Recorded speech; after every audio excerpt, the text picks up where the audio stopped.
Yo, what is up everybody? It is your boy Zeddy here, back at it again to drop what if Deku had the 100 healings jutsu? Or kinda what if Deku was Tsunade's reincarnation? Not really, because technically the thing that's mainly going to be the main focus of the story is essentially Deku having the 100 healings. Now, before I do start this video, I do want to say one quick thing. If you guys do hear any background noises, some screaming, some people around every now and then, I apologize for that. That is my family in the background and they are all home in full effect right now. But I had to pump out this video one way or another. So with that being said, it shouldn't be too bad. I'll try my best to take it out from the video, but you know, can't be helped too much. That being said, I'm not gonna waste your guys' time anymore. We're just gonna go ahead and get started.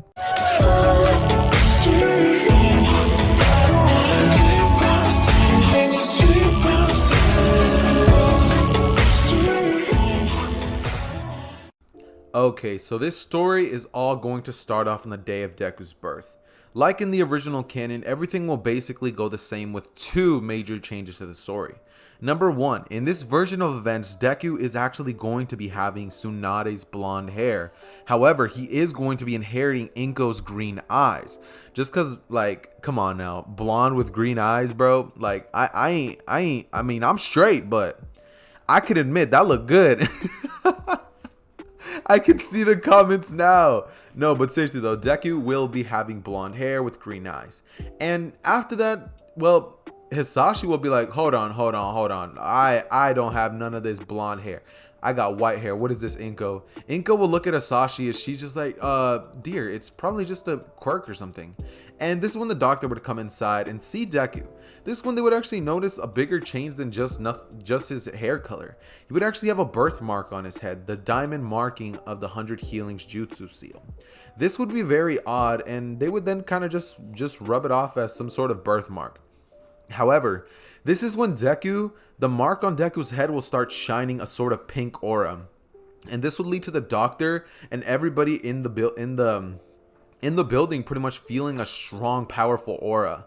This is when everybody there would immediately know that that is going to be an incredibly powerful quirk. Also, in case you guys hear noises like my chair squeaking, apologize for that too. But anyways, this would basically lead to Deku's family knowing that Deku will have a quirk. And basically for the next couple of years, Deku is kind of going to grow up just like normal. Except in this version of events, Deku is actually going to be having a couple of friends. Not everybody is exactly going to be bullying him like in the original. And by friends, I mean girls, because, you know, none of the guys actually like Deku, due to Deku being a little more on the attractive side. That being said, Deku is going to have a little bit of girls who like him, and you know, his bullying is actually going to be a lot lessened due to the fact that in this version of events, people know that Deku does have a quirk because his parents and the doctors have written off that he does in fact have a quirk. However, due to the fact that nobody's ever seen it up until the age of him turning 4 years old, nobody really knows whether Deku is or isn't quirkless. This means Bakugou and Deku are still going to be friends, and basically for the next 3 years, to the point where Deku is 7, he gets bullied a bit by people who say that, yeah, he might have a quirk, but he might as well be quirkless because his quirk is so useless. It doesn't even do anything. And Deku would get bullied quite a bit for about 3 years. Not as much as he was in the original because, you know, these kids are young and they're not exactly going to do too much to Deku. But this is when we are going to basically talk about one day. We're just going to skip to one day when Deku was basically walking home from school. Inko would have been late to pick Deku up, and this basically leads to Deku saying that he can do it. I mean, it's only 1 block away, right? So Deku would start crossing the sidewalk, and this is when a man with a giant little delivery truck would actually be looking at his phone to see the address that he has to get to, when out of nowhere he would see that the light was red, and right as he sees that, he would notice there's a child right in front of him. This would be Deku, and the man would slam on the brakes as he tries to, you know, swerve out of the way, but there would be cars in every single one of his direction, and the man would end up hitting him and sending him flying away. Deku would immediately be rushed to the hospital right afterwards, and this is when everybody would kind of begin to be like, kid, are you okay? The man would get out of the car and he would see that Deku was very, very injured, a bunch of broken limbs and such, and the man would immediately call the hospital. He would say that he's so sorry, and Inko would just slap the man on the face, telling him that it was his fault. This is when Deku would basically be in the hospital for the next week, and it would finally be public news that Deku's in a coma. He's in a comatose state, and everybody just completely, their worlds, like everything that they thought was, reality, would just break. Inko, her heart would be shattered. Hisashi would be upset at the man, and the man that man would actually be thrown in prison for the next 4 years of his life for accidentally hitting a kid and, ruining, his life. Even though he didn't kill him, that's why, he only has 4 years. This means that Deku would basically end up falling into a coma state. And, well, he would wake up. While everybody outside in the real world is basically freaking out, Deku would wake up in a void, in a strange world. This is where Deku would meet somebody by the name of Tsunade, a blonde woman with brown, beautiful hazel eyes. Deku would see her and immediately just be like, "What's your name?" Tsunade would look at him and she'd be like, "Oh, who are you?" As Deku would say, "My name's Izuku Midoriya." She would look at him and just say, "Just kidding, I know who you are." This is when she would basically point at Deku's forehead and ask him what that is, as he would say that he doesn't know. It's something about its quirk. Tsunade would look at him strangely. She's like, "Quirk? What are you talking about, kid? I can sense an immense amount of chakra coming off of you." And this is when Deku would be like, "Chakra?" As Tsunade would just burst out laughing. She'd be like, okay, kid, look. Here's the deal. You're my reincarnation." Deku would look at her and be like, "Reincarnation? What's that?" She would begin to explain what that means, and this is when she would explain to Deku that he does not have any quirk. Like, what he's explaining to her sounds nothing like what he has. He has chakra, an ancient thing that people used hundreds of years ago. And it seems as if just now her soul finally found a suitable host to reincarnate into. This means that Deku was born with a giant amount of chakra. He's a Senju after all, technically a descendant, I guess. And yeah, that's definitely gonna help out. This would basically lead to Deku and Tsunade, well, kind of getting to know each other. And Deku would ask her how he's gonna ever get back to the normal world. Tsunade would tell him that he was hit by a truck and right now he's in a coma state, which is why he's basically able to see her. However, there's one way he can go back. She would explain to Deku that if he can hone the ability of the 100 healings mark, that can heal his body to the point where none of that damage ever happened. And Deku would hear this as immediately he would say, "Wait, I'm gonna get power?" He would look at Tsunade as she would explain to Deku that he's gonna get a whole lot of it too. As she would show Deku just a glimpse of what chakra can do. She would rev up her chakra and immediately Deku would fall back as he's terrified. And she would then extend her hand out to him and she would say, "Let's get started." As it's at this point that for the next 4 years in a coma Deku would spend. From 7 to 11, Deku would be 7 to 11. Anyways, from 7 to 11, Deku would basically be in a comatose state. And this is when Deku would basically spend the next couple of years just learning chakra control and all that stuff. For that time, she would end up actually teaching him chakra control for the first month. Deku would literally get a perfect handle over chakra control in 1 week. Well, not 1 month, 1 week. Deku is quite literally the biggest prodigy, even bigger than Naruto and Sasuke. Like, take that times 10. And Sakura's chakra control, multiply that by 20. And that's literally what you have with Deku. Deku is going to be absurdly broken. I'm just going to say it now. And for the next 4 years, Tsunade would spend her time teaching Deku all the transformation nature, such as fire, wind, water, earth, and lightning. Deku would be a full master over all 5 elements by the time that the 4 years are over. And Deku, he would actually master all of this stuff by the first year. This leaves Deku for the next 3 years to work with Tsunade. However, they would take a lot of breaks. So for the next second year that they have, Deku would actually end up playing cards with Tsunade. In the world, in the void that they're in, Tsunade and Deku have 100% control over whatever happens. It is Deku's dreamlike state, so they can pretty much whip out a game of cards or a pool, or they can go to a beach. It's like literally like a perfect world. Think Tsukiyomi. That being said, Deku would basically look at Tsunade and, after 1 year of spending with her, Deku would be 8 years old. Tsunade would be very endeared to Deku and she would look at him as a sort of son figure. She would look at him as a son that she never got to have. Even though, well, he is her reincarnation, he kind of just views him as her kid, low key. Like, she views him as like a little brother or her son, maybe her grandson.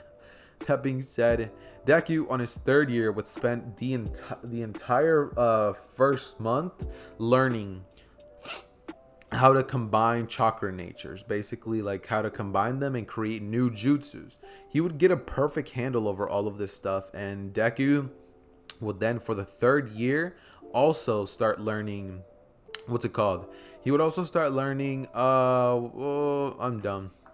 Why can't I think about the word? Medical ninjutsu. Yes, he would start learning medical ninjutsu. Tsunade would basically teach him everything that she knows for the next year. And medical ninjutsu is nothing simple to learn. He would spend the next 1.5 years learning it, meaning that now he's well into his 3.5 year. And so he has only months left with Tsunade. This would basically lead to Deku and Tsunade spending the last couple, like 3 months until Deku basically has, out of his 4 months, to basically learn, what's it called? Learn a little bit of gambling, because Tsunade is definitely going to engrave that into Deku. She likes to gamble, and seeing as she now finally has somebody to do it with, she would of course gamble with Deku, leading to Deku basically just picking up some of the gambling habits from Tsunade. This is going to basically come into play later on in the story. But that being said, this is when Deku would basically, at the end of all that stuff, finally learn one of the most powerful broken abilities. She would finally begin to teach him Slug Sage Mode. After mastering medical ninjutsu, she also ended up teaching him what the Byakuya Seal is, or the 100 Healings Jutsu. And Deku had already perfectly mastered it. At this current point, he's been charging in chakra, and now he's going to learn about nature energy. The reason that Deku can do that is because he learned the summoning jutsu. And well, if he can summon a creature, that creature can definitely teach him Sage Mode. So he would be summoned to Mount Sludgeaboku, because I don't know what it's called, but he would end up learning Slug Sage Mode. And yeah, this means Deku is not only going to have access to the 100 Healings Jutsu, but he is also going to have access to Tsunade's incredible powerful strength. He's even going to have access to her abilities of chakra and just like her prowess as a ninja. Deku will be even better than her due to the fact that he's smart and he doesn't just go charging in going like cha like Sakura. So Deku is a much better student than Sakura ever was. And well, this is when Deku's time with Tsunade was finally starting to come to an end. This is when one day Tsunade and Deku will be talking. When Deku would basically start glowing, his body would just start decimating from there, and he would start fading away from that realm. As this would lead to Tsunade smiling at Deku's direction, telling him that it's time. Tsunade would look at Deku and she would walk over to him and she would hug him tightly. And Deku would feel those iggly bigglies, the jiggly tigglies, and I like how I'm trying to make this a sentimental moment, but I just ruined everything by saying the iggly bigglies. Like what? Anyways, Deku would do that, and Tsunade would tell him that she's gonna miss him so much. Deku would look at Tsunade and just be like, I really have to go? As Tsunade would look at Deku and say, come on, you can go become a hero now. Be what you've always wanted to be. Save your world. Deku would come out, and this is when Tsunade would have a sad smile on her face. You know, I mean, she's happy that he finally gets to go back to his rightful place, but she would have never minded it if Deku just stayed with her. But the day that Deku finally passes away, he'll finally get to see Tsunade once again. That being said, though, this is when we are now going to basically talk about Deku returning in the real world. This is when Deku would wake up and Inko would be on his bedside crying once again. This marks the 4th year of Deku being in a comatose state. And Deku would immediately just wake up being like, and Inko would see that and she would say, you're alive. She would look at his body and uncover everything, as he would be way more toned than what he was when he passed out, when he was in the coma state. And even one more person would be at Deku's bedside. At this point, Asashi had been on a business trip, and this other person would actually be Bakugou. Yeah, he was a bully, but when he found out what happened to Deku, he felt sorry. felt sorry that he bullied him and that maybe it was his fault that Deku jumped in front of it. Because some people started believing that Deku might have done that by himself because they were all being rude to him. Yeah, Bakugou wasn't half as mean as he was when they grow up, but he still feels sorry for the things that he did. And as soon as Deku would wake up, he would finally basically talk to his mother. She would hug him tightly, and Bakugou would just be like, Deku! I mean, Izuku, you're okay. Deku would look at Bakugou and Inko and just be so confused, like, what are you two doing here? And they would then basically explain to him that he was in a coma for 4 years. Deku would say that he knows and that he could hear what they were saying while he was in and out in that state. They would both immediately have tears run in their eyes, and Inko would just be so happy. Bakugou would then rush into Deku and give him a hug as he would tell Deku that he's so sorry for all the things that he had done to him. I mean, yeah, he was rude to him, but that was because he never thought Deku was ever going to just not be there. You know? He took Deku for granted, and he's sorry for that. Deku would look at Bakugou, tell him that it's okay, that it was just 3 years of it after all, and that they have more years to make up for that stuff. And Bakugou would just smile at Deku, as he would say, yeah, thank you, Deku. He would basically proceed to fist bump him, and Deku would then stand up as the doctors would rush in there, and they'd be like, it's a miracle. The kid, he woke up. A bunch of doctors would start performing tests on Deku, and they would just be like, this is insane. He's made a full recovery. All of his bones are perfectly healed, and his body has just kept growing in mass.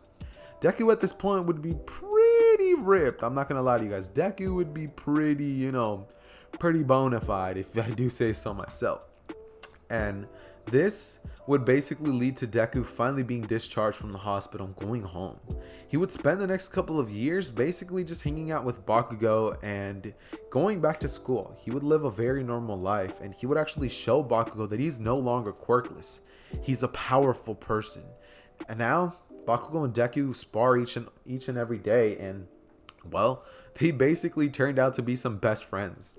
One thing, however, that he's never shown Bakugou is the 100 healings jutsu, because that's not something you can just spam in this version. It's going to be, a little less broken, because like if I just give him that ability and let him just spam it off rip, like I don't think that's going to be okay. But for now, his body is still regaining the chakra that he basically spent on waking up. When Deku woke up, the aura was like kind of pink within him, and yeah. And this would basically lead to Deku finding out that Bakugou actually didn't get much stronger, but he got way stronger. Bakugou would see that, and he would then start training with Deku, giving it was 100%, as they would both basically start to become friends a lot earlier than in canon. And they would have a very sort of similar dynamic than the one that they have in the manga, where Bakugou cares about him but hates to admit it, and he's also not a bully anymore. He's no longer a bully and not mean to people just because he basically swore to Deku that he would never do that again. This is basically when we're all just going to have a time skip to the day of the sludge villain, seeing as there's not really much content to cover. They train a lot. Deku and Bakugou became friends, and Deku just practices his taijutsu, chakra control, and more stuff like that. Starts inventing his own jutsus as well too, and even finds a way to mix two chakra natures together to create a different. Kind of like how he mixed earth and water. He's actually able to use wood style. Okay, I think that's a little too broke. Actually, nah, I'm gonna give it to him. Come on now, he's a Senju technically, so I don't think it's that bad. That being said, since I am going to be giving him wood style, there will never be a Hashirama Deku. If you want that, just watch this. I'm gonna give him that, but he's not really gonna use that much. I might give Deku something, maybe a Hashirama later on in the future when I run out of ideas, but for now, there will be none of that. However, Deku would learn that. He would even learn ice release because of the fact that Deku mixed water and wind, and he would learn other styles of basically just using his styles of elemental ninjutsu, I believe that's what it's called. But yeah, this is basically where everything's going to lead us to the day of the sludge villain. This means that the teacher would walk in the class and he would basically start throwing the papers in the air, telling everybody that he knows they all want to become heroes. This would lead to everybody in the class flashing off their quirks and the teacher being like, yes, I know guys, you all have very incredible markings. Deku and Bakugou, however, would be in the back of the class just kind of talking to each other like, hey, So, you up for some hardcore training for the next 10 months? Deku would look at Bakugou and just be like, you know it, Bakugou, as they would both basically just be chuckling to each other until they hear the teacher call their names. They'd be like, Bakugou, Midoriya, pay attention. They would both look at the front of the classroom and be like, all right, sorry, teach, as he'd basically say that he knows they both want to go to UA and that, you know, they don't have too much longer left in school, but they still need to pay attention regardless, as they would both do so and the class would finally end. This is what would basically lead us to the end of the class, with Bakugou and Deku actually walking over to Deku's house.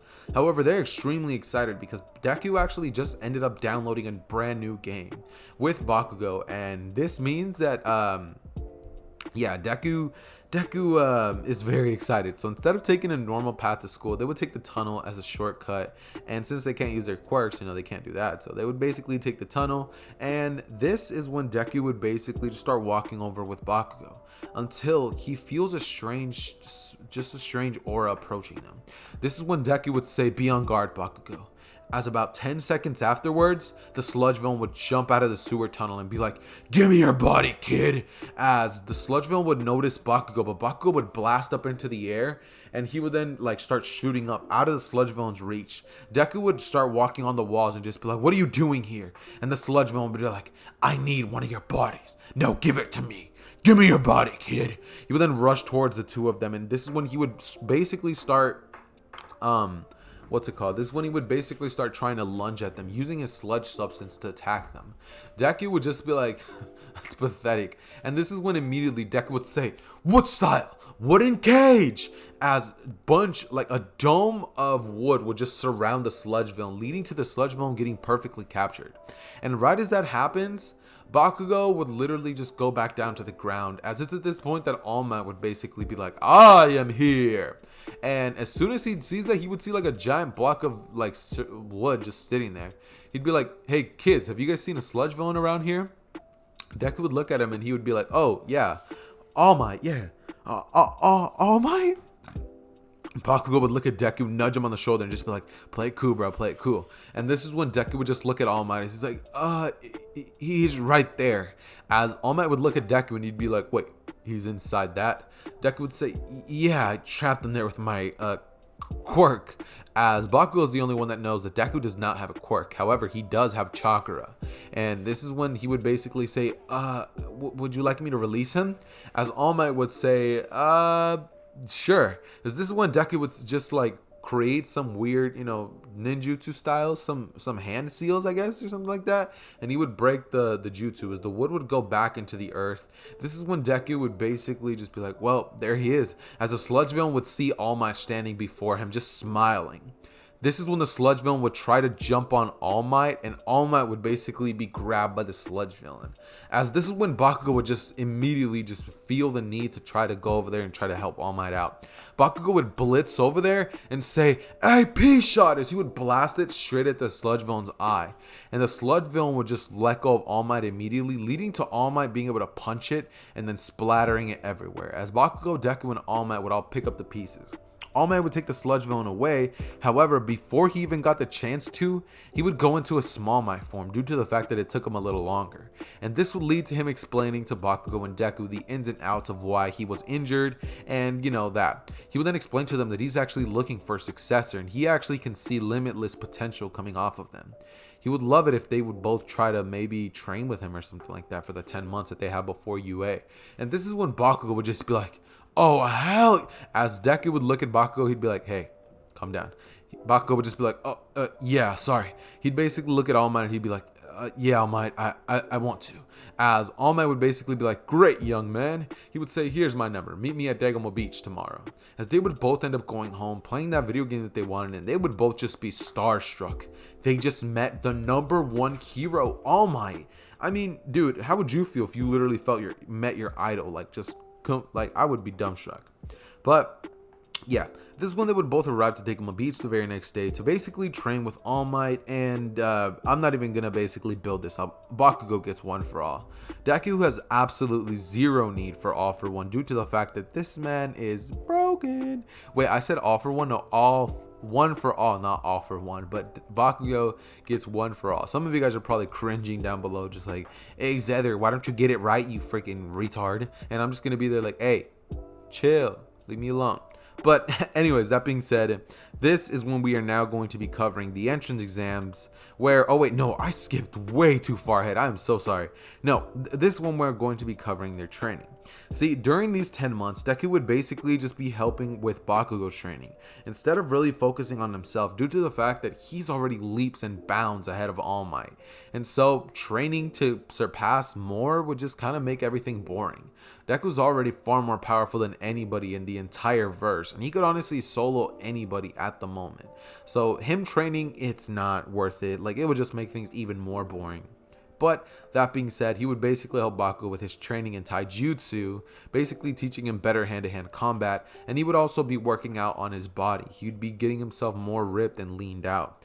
This is basically when Deku would kind of just not really learn too much for the 10 months. However, Bakugou, that man would have grown leaps and bounds from what he was before. Before, Bakugou was powerful. I mean, he had been practicing Taijutsu for years with Deku, and he's been fighting against a very powerful opponent who can completely negate his explosions. Meaning his explosions, they became way more powerful. And with the power of One for All, they were basically small like they were small nukes. I don't know if you guys remember, but his explosions are just cracked. His explosions are cracked, to say the least. Like, his explosions are giant, right? And they're even more powerful and compact, meaning they don't do that much splash damage, but if it hits you, you're done, bro. One explosion will knock out anybody from class 1A. That being said, this is when we are finally just going to skip over to how much percentage Bakugou has. See, due to Bakugou training, I'm just going to say that Bakugou ends up getting about, let's say 30%. And due to the fact that he gets 30%, spoiler warning, by the way, for any of you guys who do not read the manga. Oh, wait, no, this isn't a spoiler technically since it's out in the anime now. Bakugou unlocks Black Whip. Yep, he unlocks Black Whip early too, because at the end of the 10 months, he was able to use, let's see, 40%. So that means he unlocked Black Whip and Float. No, wait, was it Black Whip and Float? Yeah, it was Black Whip and Float. He would unlock Black Whip and Float. And it's pretty dope. It's pretty dope, to say the least. However, this is when we are now going to actually talk about the entrance exam. They'd basically finish up their day with All Might, their final day of training. And All Might had actually given Bakugou One for All at this 5-month mark. So he had 5 months to train with it, meaning he does have access to full cowling just like Deku does. And you know, they would both basically just get wipe off the sweat off their faces and tell All Might that they got to go take the exam. All Might would look at both of them and he would basically just grab them by their heads as he would ruffle up their hair and just be like, "I'm so proud of you too," as he basically just tells them, "Now go destroy that exam." As they'd both smile and they would run off to the UA campus. As they would race there, they would both arrive, and this is when they would walk inside and take their test. Seeing as, well, you know, nothing really too much to cover here. This one they would both go outside. However, they are both in different areas, meaning they're both going to be covered separately. We're going to start off with Bakugou. Bakugou has 40% full cowling with the addition of Black Whip and Float. And I'm going to say because he has 45%, he also has the added bonus of, let's see, what's the next quirk that he unlocked after that? I forgot, but he has 3 of the One for All quirks. But those quirks don't really matter too much. They don't really help that much. No, it won't make that crazy of a difference. But Bakugou would just go in there and annihilate robot after robot. He would be going crazy. And by the end of everything, Bakugou would end up racking up a total of 679 points, with Deku racking up a total of 1,249 points completed in the robot exam. Just due to the fact that he had limited time, he could have destroyed them all, but you know, Deku was taking it easy. You know, he was taking it pretty light work. You know, he wasn't going too crazy. However, wait, no, I'm so dumb. I forgot to cover something. Okay, remember guys when I said that Deku and Bakugou basically arrived to the entrance, to the UA entrance? Well, when they arrived, Deku actually wasn't looking at where he was going and he ended up bumping into somebody. However, this person, it's not Uraraka. He ended up bumping into a girl with blue hair. Nejire. And I'm pretty sure a lot of you guys know why she's going to be the ship. If you know, comment down below. If you don't, then you're just going to be in the blue. But yeah, Nejire. That basically leads to Deku noticing her and thinking that she's pretty cute. And that's basically all I forgot to mention. Now, anyways, back to where I was. Deku ended up racking up about 1,200 something points, right? 49 points, right? And this is when Deku would basically... wow, this what if it's going to be long. Deku would basically proceed to just, go in there and destroy everything. He would go ham on the robots, right? However, this is when the 0 pointer would basically arrive and Deku would proceed to notice a girl under a bunch of rubble. This girl actually being the same one that he had noticed outside, Nejire. And as soon as he sees her, Deku was not playing no games. Immediately, he would create this hand signs to tap into Sage mode. He would close his eyes and in an instant, Deku would blitz over to Nejire, take the rubble off of her, and blitz back to where he was standing. As he would put her down, and in an instant, Deku would immediately just rise into the air and punch the 0 pointer as hard as he had done in the original canon. When he sent it flying, yeah, he did that, except this version of Deku landed perfectly. There was no fear, no broken limbs, none of that. Deku landed completely fine. This means he obliterates everything, and yeah, Deku went completely haywire in this thing. People actually started thinking that Deku had multiple quirks due to the fact that he could use all the elements. Wood, he could even use wood, and he had some weird little aura surrounding him. The aura of the sludge sage mode, and I'm pretty sure it's kind of like a green aura. So yeah, Deku had that around him, and well, this basically leads to him going back to Nejire and being like, hey, are you okay? She'd basically notice Deku's powerful aura and she'd be like, whoa, your quirk, it's amazing. Deku would look at her and he would say that, oh, yeah, thank you. She would look at him and basically just be like, well, I gotta go. And Deku would then be like, wait, before you go, can I maybe get your number? Nejire would turn towards Deku, give him a really kind smile, and she would then say, well, sure. As this would basically lead to them getting each other's digits and texting for the next couple of hours. As this would basically lead to Deku and Bakugou hanging out at Deku's, and Deku during that time actually ended up going out on a little bit of a date with Nejire, a little something. That being said, this is when they would both arrive for their first day of school, due to the fact that I'm not about to be covering the little letters that they get because that's boring. Nobody wants to hear about how great they are. Like, really, nobody wants to hear that. But yeah, I'm just going to skip to the first day of their school. And this would have actually pretty slow pace compared to my other ones, low key. I need to rev up my engine if I want to get out of this before 1 hour and 30 minutes. Because if not, this is never going to end. Anyways, that being said, this, I guess I could take it slow, actually. Yeah, I'm going to take it slow. This would basically lead to them both finally arriving at their first day of UA. Inko would have, of course, dropped them off, and this is when they would both walk in the room, as a bunch of people would actually turn towards their direction. This is when a certain someone, this person being Suyu, would actually turn towards their direction and just say, hey, are you related? As Deku and Bakugou would look at each other, they would both give each other a strange look, and this is when they would be like, no, we're not related. As Suyu would point at their hair and she'd be like, well, you're both blonde. Deku would look at Suyu and he would just kind of facepalm as they go over to the back and they sit down, and Suyu would just be like, what? I was just asking. And I'm sorry for my horrible Suyu impression. I apologize. But this is when they would both just sit down there, and due to the fact that he didn't save Araka, she would not even walk up to him.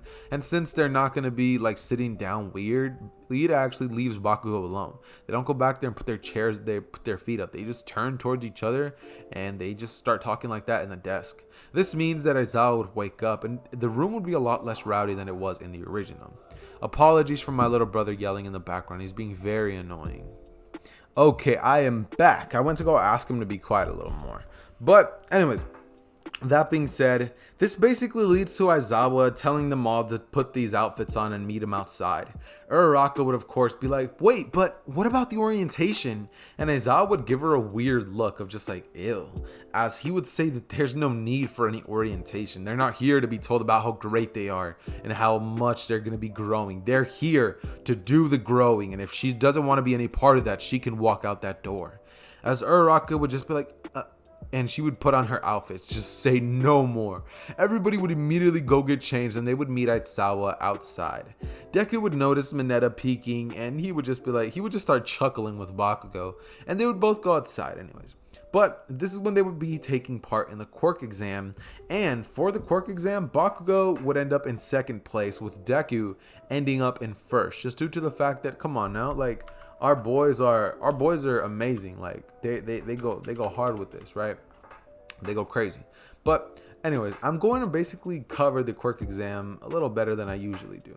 All right, so everything starts off with the ball throw, obviously, where Deku ended up being the one who actually ends up having to throw it, due to the fact that he was the one who ended up getting 1,000 points, 1,249 points to be exact, in the exam, and he would throw that ball into straight outer space. There would be nothing. Like, that ball would literally burn up before it reached orbit. That's how fast he threw it. That would basically lead to everybody just being shocked and getting excited, as Aizawa would say that someone's getting expelled, and yeah, it's gonna be pretty lit.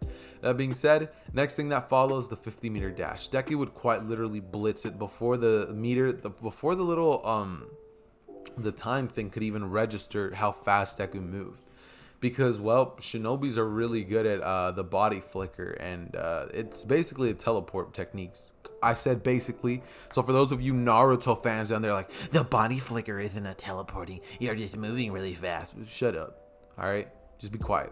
Anyways, that being said, he would then do the grip strength. He would destroy that thing, dude. Deku inherits that monster strength.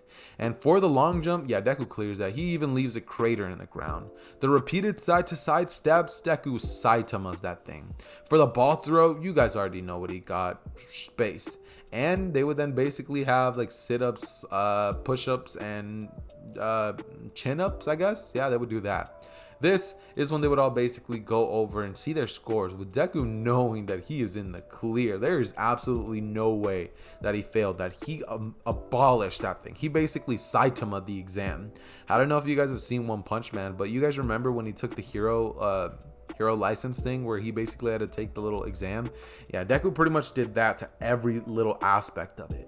And that leads to just Aizawa just being like dumbstruck. He was like, I thought this kid was powerful before, but now this is not okay. And, well, this is when we are now finally going to be covering, well, Bakugou.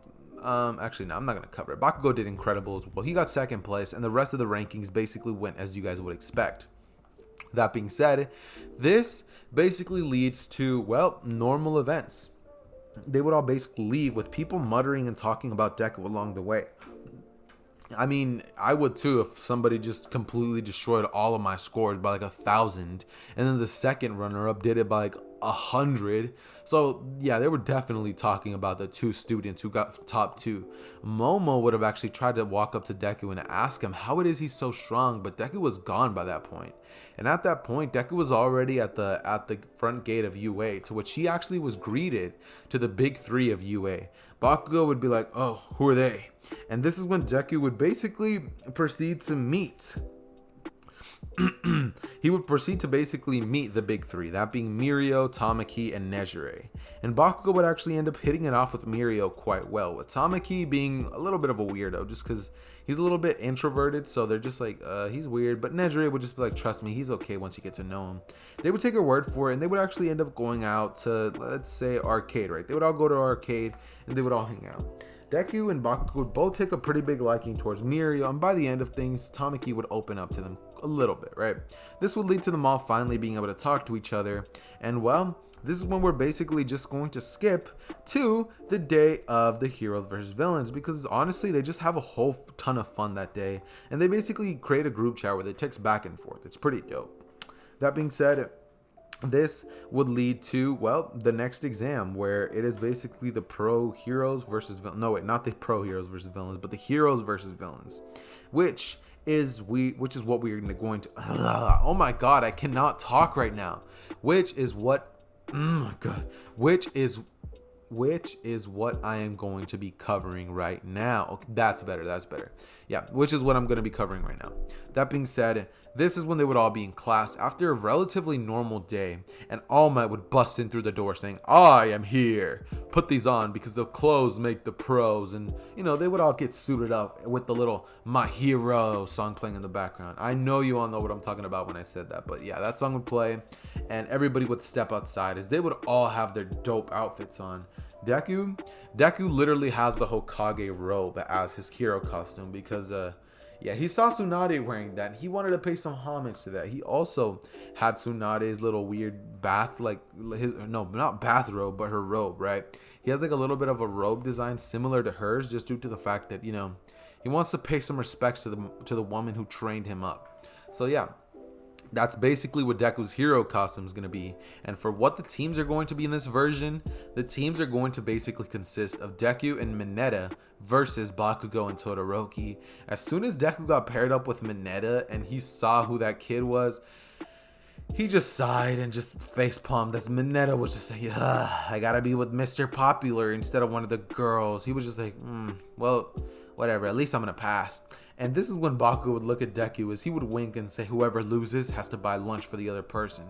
Deku would look at him and say, "You're on." And this is when they would both just be like, "Oh, you're on." I don't know if you guys got that reference, but if you did, definitely comment down below. That being said, this is when they would all be announced what everything's going to be like. This is when they would be told that Deku and Mineta are actually going to be the villains, with Bakugou and Todoroki being the heroes. This is when Deku and Mineta would go upstairs and Deku would just tell Mineta not to worry about things. That kid with the white hair and red hair definitely has some sort of ice quirk, and Bakugou has explosions. I'll handle Explosion Boy if you can handle Todoroki. Mineta would look at Deku and he would just be like, "You're crazy." And Deku would just be like, "Dude, do something." Mineta would just be freaking out like, "I don't know how to fight. I don't know how to fight." And Deku would just slap him across the face. He's like, "Dude, you're annoying me." Mineta would then get scared of Deku and he would just be like, wait. I'm a simp, bro. I'm a simp. You can't hit me. Like, you can't do that." And this is when Deku would just be like, "Oh, you're annoying." As this is when Deku would basically just proceed to be like, "All right, I'll handle them both. Just stay here." As it's at this point that he would literally just break the freaking wall that's literally holding them in the room and jump straight out of the building. As it's at this point that Deku would be met with Todoroki and Bakugou. And All Might would just send a message to Deku being like, "Hey, don't you want to go to your normal spot?" Deku would crack his neck and knuckles and just be like, "Nah, this is perfect." Bakugou would look at Deku and smile, as it's at this point that Bakugou would say, "Perfect. Guess we finally get to spar after all this time, Deku. Let's go." As he would immediately activate full cowling, Deku would immediately activate Sage mode, and this is when the battle would start. Todoroki would start getting serious and he would just basically get ready to shoot at ice. But before Todoroki even got the chance to do anything with his ice, Deku and Bakugou blitzed each other and landed like 30 hits before Todoroki registered what just happened. It's at this point that the literal splash damage from their battle literally went over to Todoroki and he was flung into the building. His head literally bounced off the wall like a basketball and he was out. Like he was out. That man was out. And this is when Deku and Bakugou would just start rushing at each other, as Bakugou would throw a kick at Deku, to which Deku would spin out of the way. He would then punch Bakugou across the face, to which Bakugou would then get flung away. But he would do a technique similar to Garo's, where he would reflect the damage back. However, Deku would immediately cross both of his arms in front of himself, similar to an X, blocking all of the attack, and he would then say, "Fire style, fireball jutsu," as he would blast it right at Bakugou. Bakugou would then blast away from the fire, and this is when he would then throw an explosion at Deku, as Deku would say, "Water style, water dragon jutsu." He would blast it straight at Bakugou, and this is when Deku would say, "Headhunter jutsu." As Bakugou would land on the ground, Deku would grab him by the legs, and Bakugou would then be like, "Huh?" As Deku would blitz at Bakugou, punch him in the gut, and then uppercut him, sending him crying into the air. As Bakugou would be like dumbstruck, his eyes, his vision would be blurry, and he would not know what's going on. However, at the last moment to dodge Deku's final attack, Bakugou was able to finally activate one of his other quirks, this being danger sense, as he would narrowly be able to dodge the attack from Deku.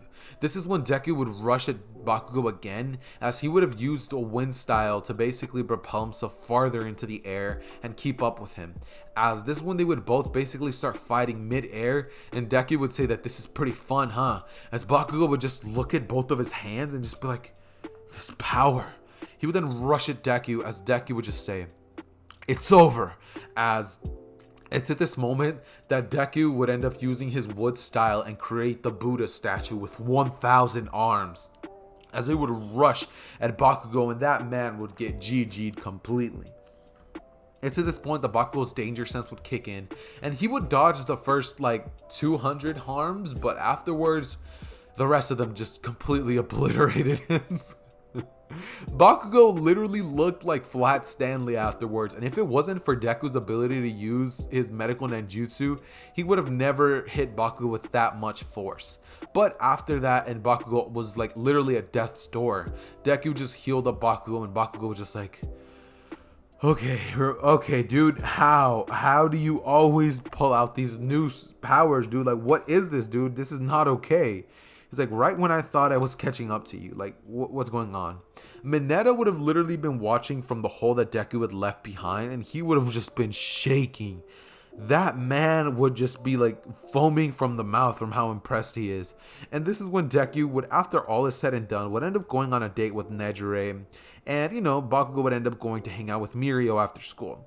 This would basically lead us to kind of have a little bit of a time skip to the day of the USJ, because their date would basically consist of a lot of that, a lot of multiplication. They'd be learning multiplication. They'd be learning how to do stuff together. And this is basically where I'm just going to skip on over to the day of the USJ.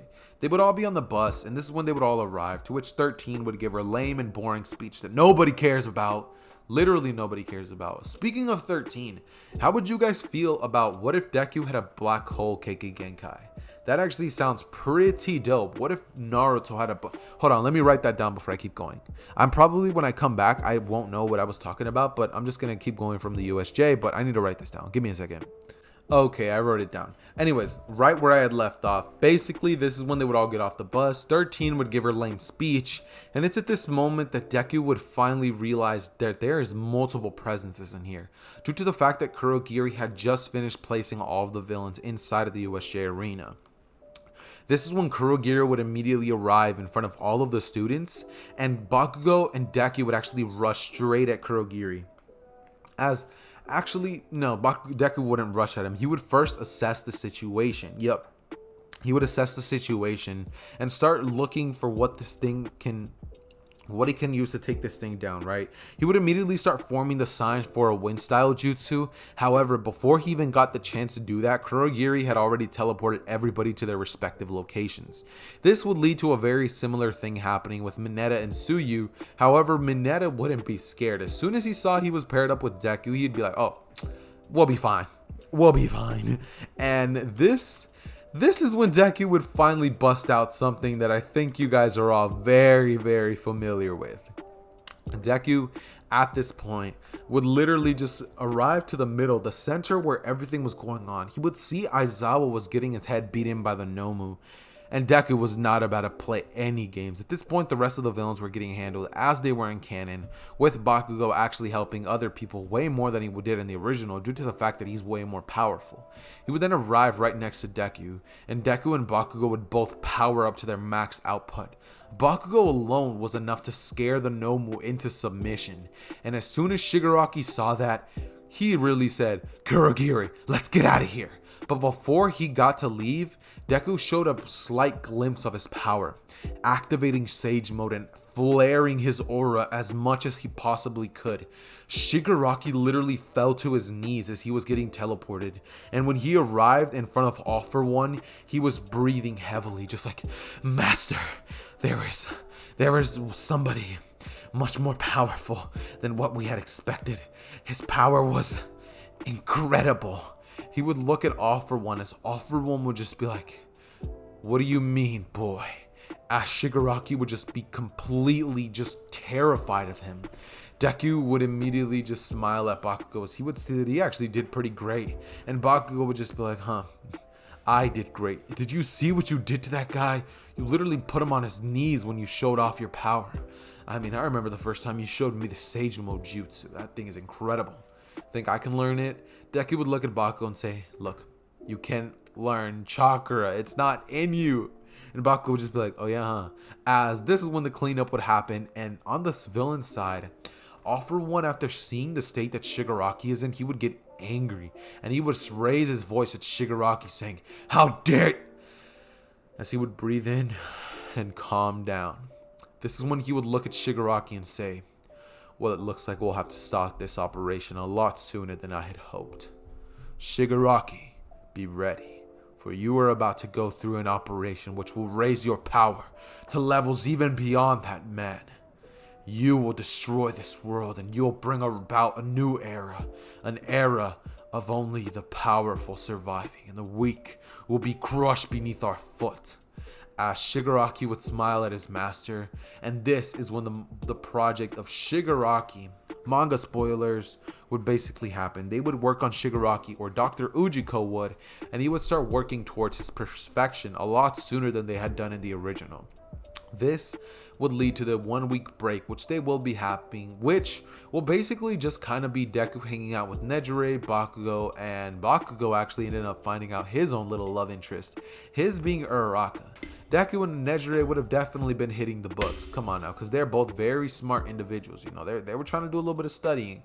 And Nejire was trying to tell Deku what the UA Sports Festival's like, due to the fact that it's coming up very soon. Meaning Bakugou and Deku, they know about the sports festival, but they are not sweating it one bit. They are way too powerful. And so, the teachers actually have to have a meeting whether they should even allow the two to even participate. Nezu would say that they should because, you know, they're both relative in strength. So it'd be cool for them both to have a final battle, which they can show the world that there's going to be next heroes, new heroes to take the place of All Might, and there will be brand new symbols of hope. As the teachers would all agree, this would lead to their, basically them all almost finishing their 1 week break.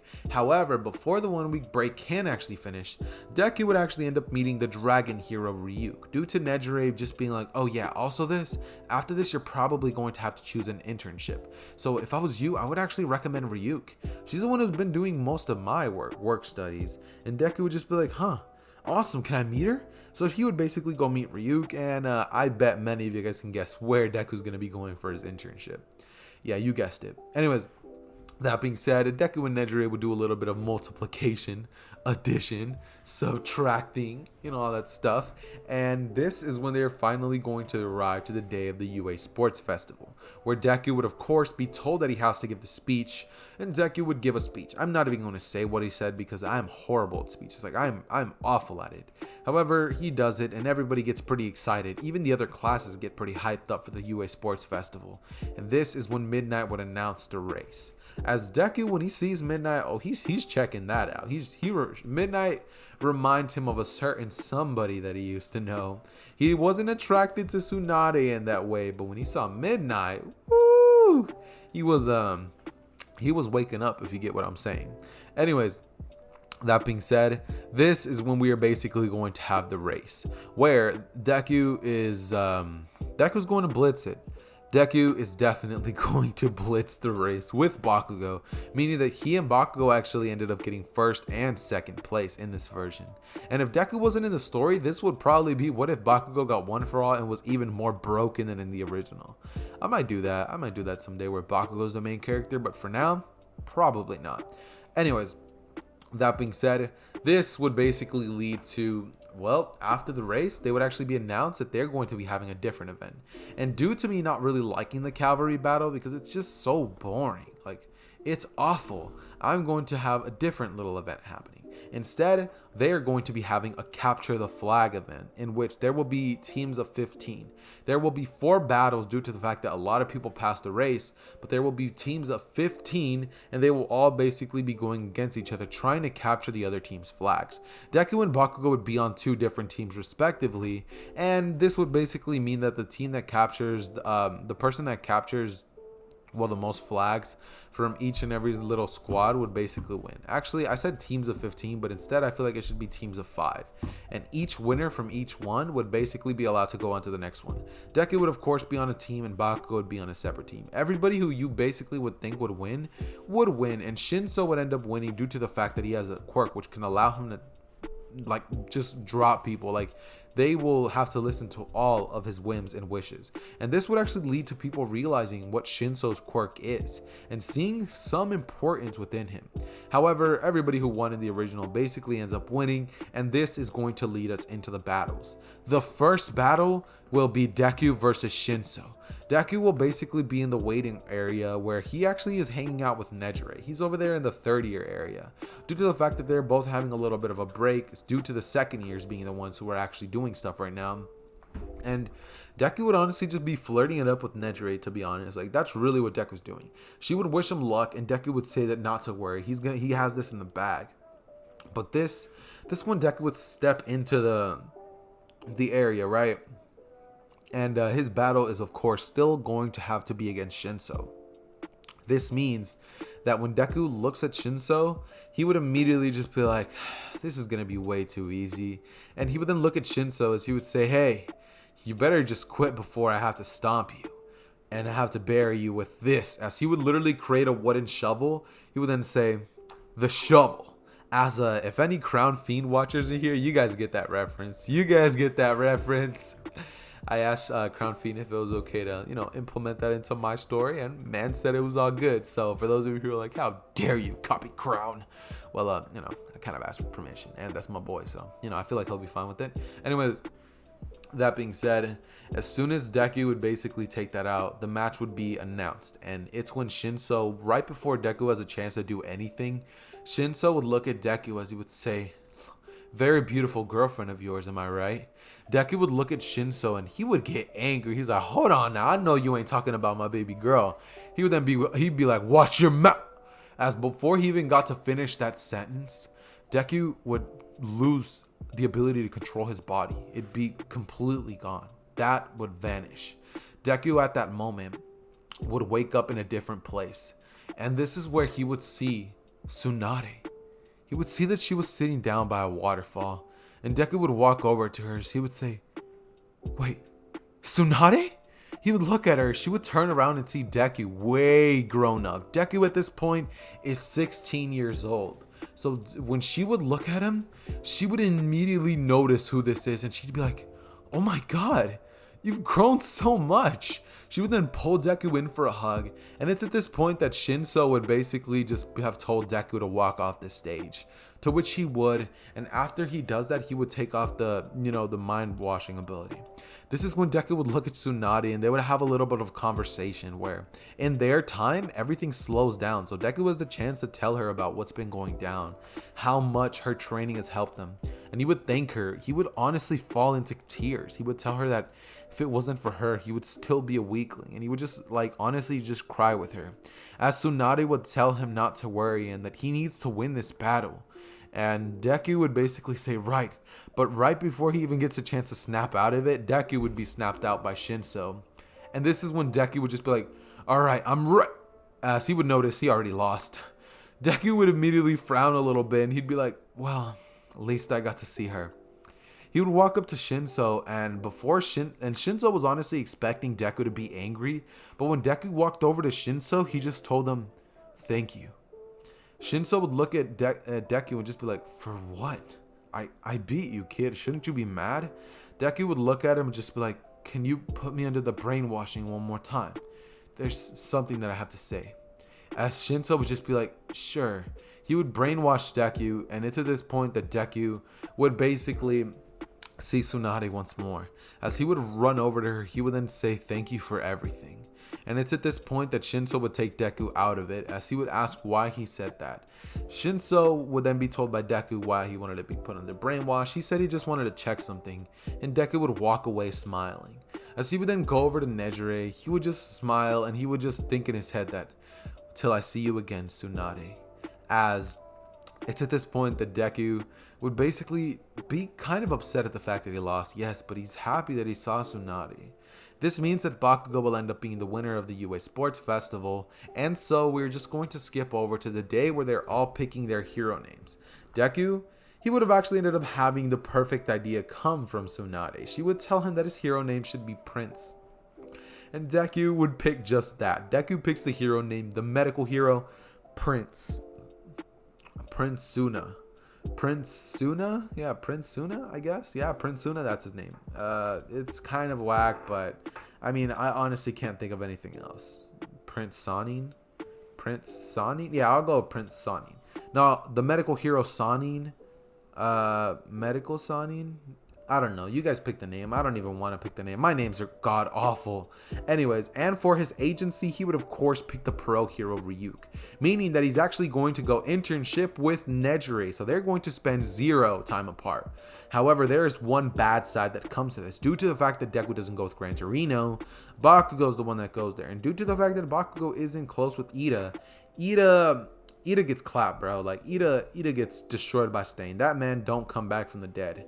And Hosu City incident basically, I would say, goes the same. However, Bakugou goes due to the fact that he's with Gran Torino. And due to Bakugou being present, this would basically lead to the Nomus not being a problem whatsoever. I wholeheartedly believe that Deku, at the point that he is in the manga, without explosions, would be able to obliterate those Nomus that were there.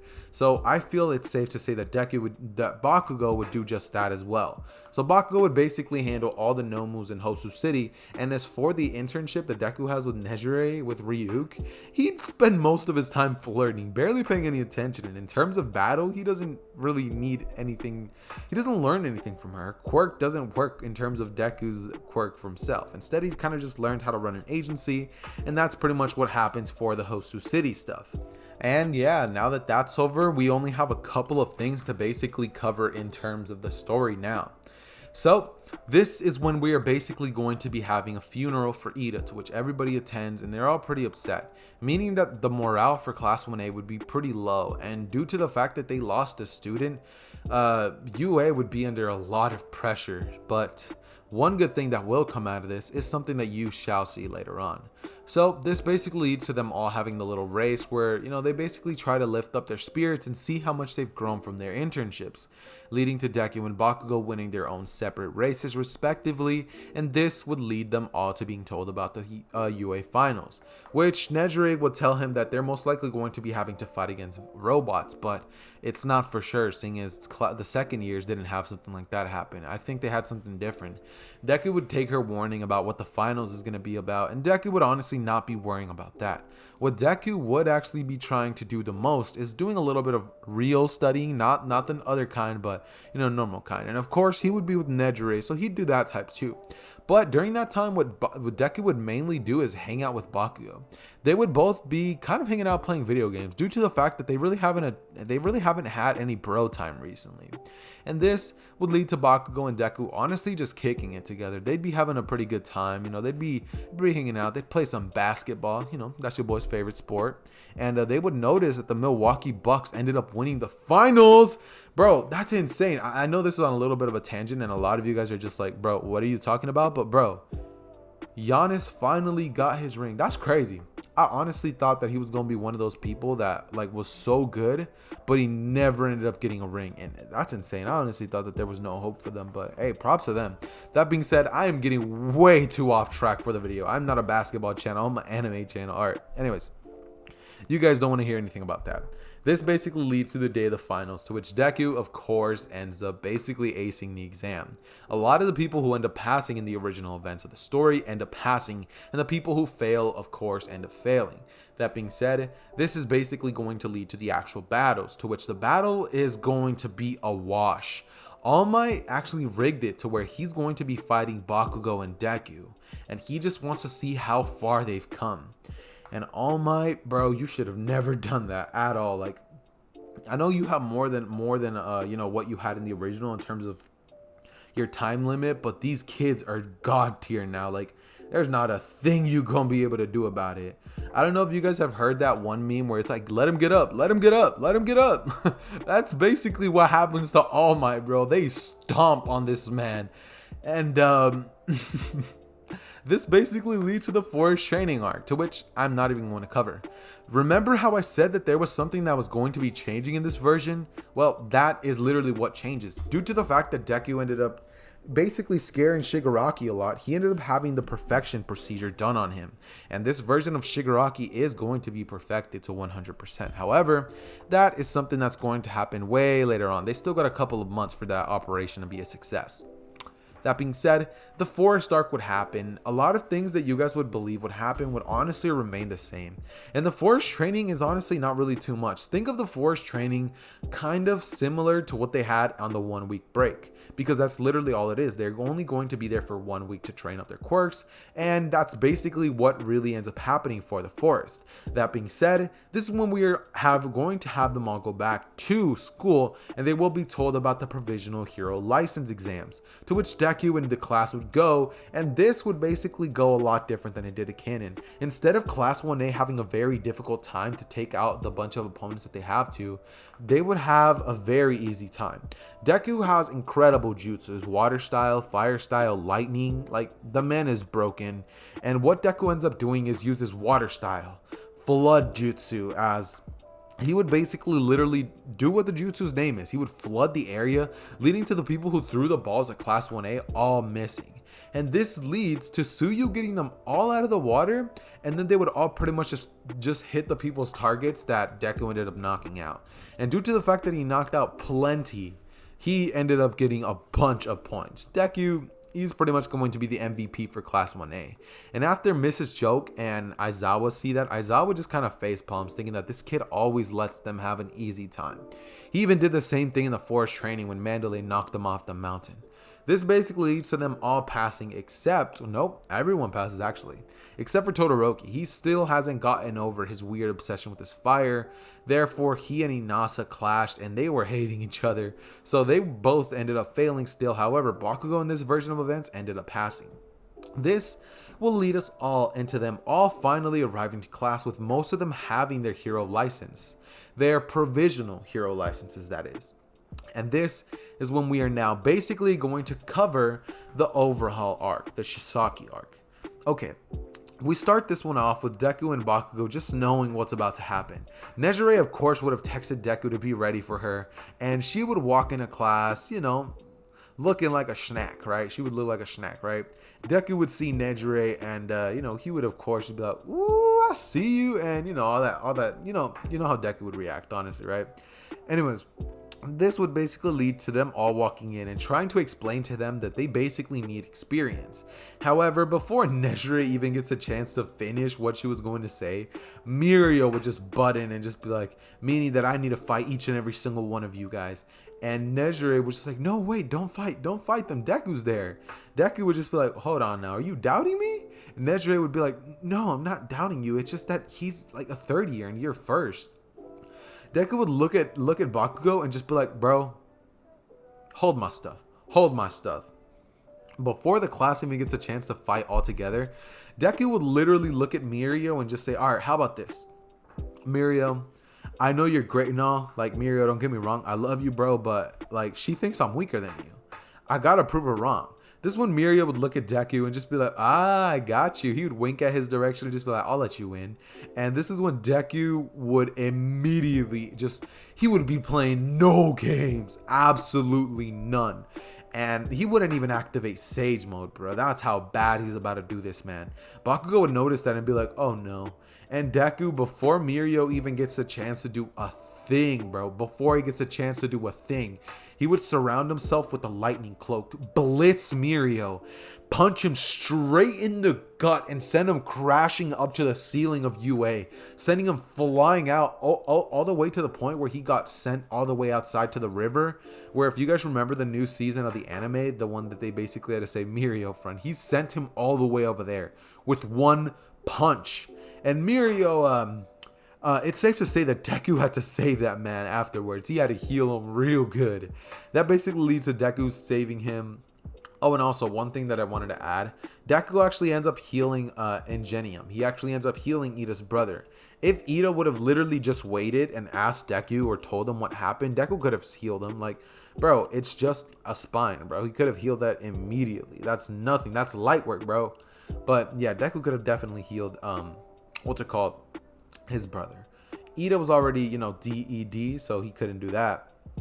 And I know I spelled dead wrong, but I wanted to abbreviate it and make it shorter than it already is, and I kind of made myself look bad by doing that, but whatever. Anyways, okay, I need a breathing break. Give me a second. Okay, I'm not saying that telling what ifs is hard, but I am saying that it is extremely hard to talk without pausing for like an hour straight. I needed that break of just not being able to say a word.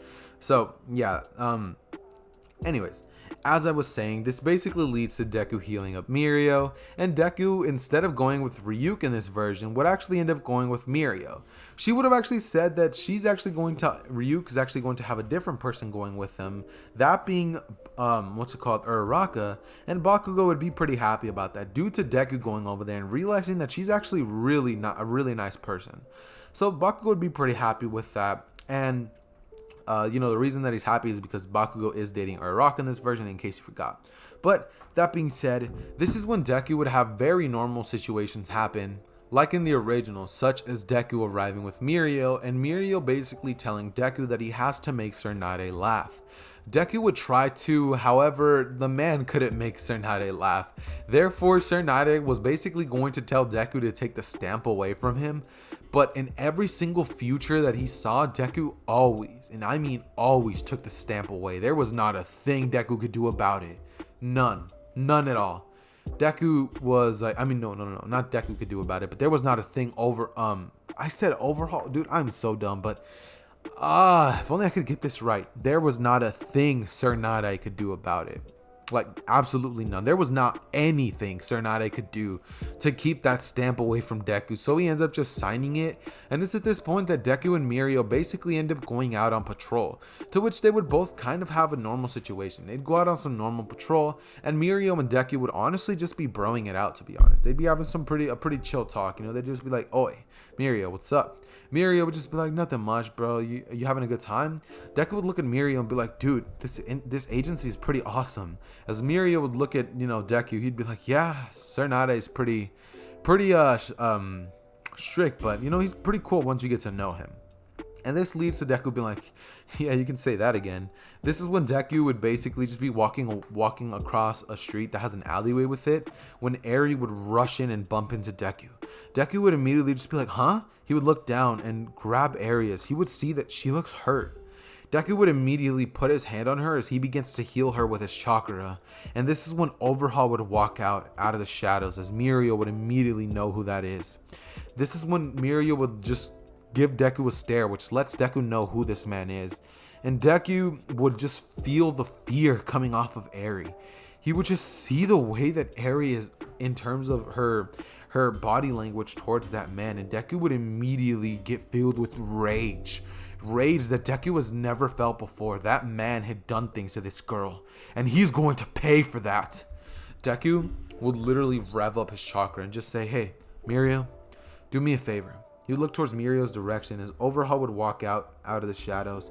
He would tell Mirio to grab her and get out of here, as Mirio would say, "Wait, you can't handle," as Deku would say, "Do it now." Mirio would grab Eri and he would leave the area, as Overhaul would just be like, "Bad mistake, boy." He would take off one of his gloves and go to try to touch Deku. However, before he was able to do a thing, Deku would say, "You want to terrify that little girl in the way you did? Well, how about somebody does the same thing to you? How would you feel if you felt weak and helpless in front of somebody?" He would then look towards Overhaul as he would say, "How about this?" As he would then say, "Earth style, earth bending jutsu, or earth headhunter jutsu. He would say headhunter jutsu, as Overhaul would then be grabbed by his feet by a clone of Deku, and another clone of Deku would appear behind of Overhaul. So he would grab his arms and his legs, and Overhaul would then be dropped down to his knees, as Overhaul would start trying to touch anything, but he wouldn't be able to. And it's at this point that Deku would literally smile, as he would stomp down onto the ground with one foot, close his eyes, and open them. Sage mode would activate, and it's at this point that Overhaul would start getting scared a little bit. But Deku would say, "You're scared? Huh, this is nothing." He would then say, Byakuya seal, activate! And immediately black markings would start surrounding Deku's face, as the aura would be so powerful it can be felt from miles away. Mirio could feel it as powerful as Overhaul can, and Overhaul would pass out from the intense aura. That aura would be enough to literally just have Overhaul go into a vegetable-like state. And afterwards, Deku would notice that he had revved up his chakra far too much, so he would calm it down, and this is when he would then finally just be like, "You disgust me." As he would then grab Overhaul by the head and slam him into the ground, as he would then just throw him over his shoulder and take him to the police station. This is when reports would start being like, "Yo, what was that earthquake, dude? Like, what was that?" And it's not an earthquake, bro. That was Deku's power. This was just him activating Sage Mode of the 100 Healings Jutsu. And that was half of his power. Not even the full thing, bro. That was half. And yeah, this man is way more broken than Tsunade ever was. Remember I told you that he was more of a prodigy than Naruto and Sasuke? Yeah, that's going to come into play now. That being said, Overhaul gets way too scared and just completely out of submission. And this would lead to Eri basically finally being safe. She would go over to Deku's arms, get embraced by him, and she would finally be able to rest. She'd have a good night's rest, and Deku would be there alongside her as she would pass out for the very first time. She'd have a couple of night terrors, but Deku would hug her, and she would feel a little better. As well, Deku would then finally have a little bit of a little sister, somebody who he can take care of as one of his own, similar to what Tsunade had done for him. Deku would ask Inko if she can adopt Eri, and she would say yeah, and Eri would then be his little sister. They would take Eri in, and this is when we're finally going to be having the UA festival with Gentle and all that stuff.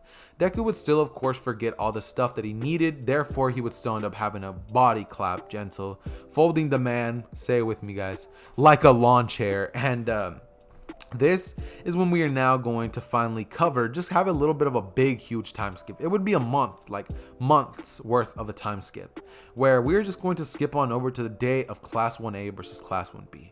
Deku and his team of, was it Ashido, Uraraka, and I forgot the rest of his team, to be honest. I forgot what Deku's team was in 1B versus 1A. But yeah, that's basically what happens. Deku obliterates the other team on his own, dude. Like, that wasn't even a challenge. The challenge might as well have been just one person from 1A versus all the class of 1B and all the teachers. And then maybe you'd have a little bit of a competition. But after Mineta told stories about how powerful Deku is, none of them was trying to step into that man. Absolutely none. Anyways, this is when we are now finally going to be switching our perspectives to the point of Shigaraki. It's at this point that the two would finally make it to 100%. And Ujiko would then be like, "It worked." He would immediately contact All For One, who would arrive. And it's at this moment that All For One would change his consciousness to go into the body of Shigaraki. As Dr. Ujiko would smile, All For One would do the same.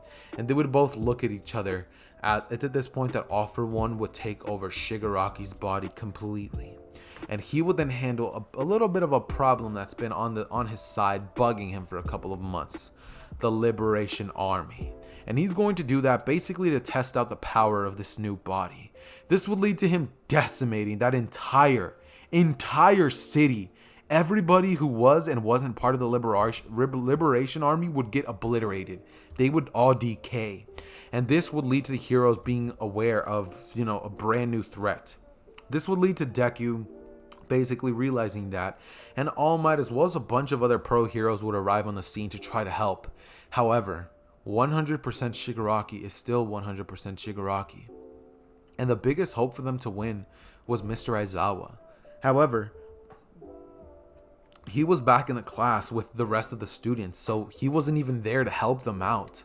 This basically means that Deku and Bakugou end up losing their mentor, or at least one of their mentors.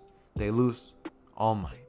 And after finding out that the symbol of peace was defeated, the world would go into sort of chaos-like state. Villain rate would increase, and just a bunch of bad stuff would begin to happen all over the world. This is when about 1 week into the destruction of Shigaraki, Deku would finally have enough, as well as Bakugou, and one day in the middle of the night, they would both sneak off to deal with a threat.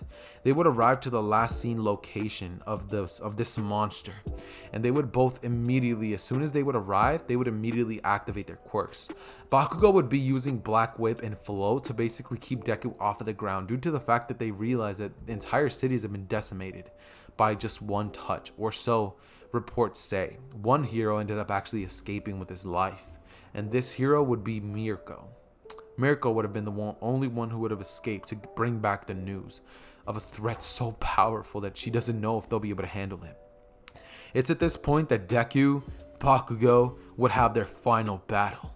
The successor of One for All and the successor of one of the legendary Sannin versus Shigaraki.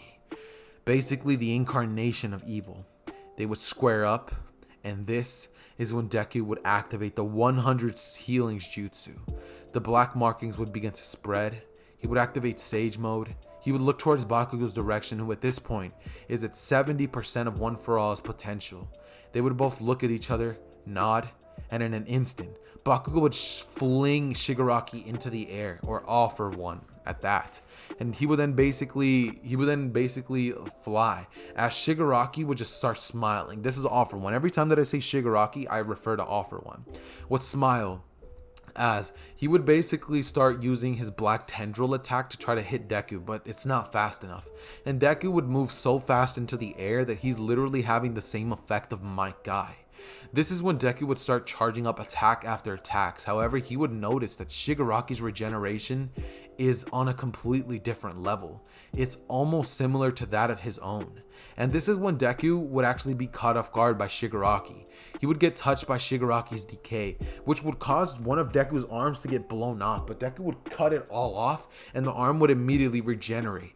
As Deku would then start fighting Shigaraki, and Bakugou would start shooting long-range AP shots, to which All for One would use a barrier quirk, which would actually keep them both at bay. And this is when the battle would just be going insane, honestly. This battle, as much as it would be good for me to say that it would just be a one-sided stomp, it's actually a little harder. Not because Deku isn't more powerful than Shigaraki, it's because Shigaraki's regeneration is so insane.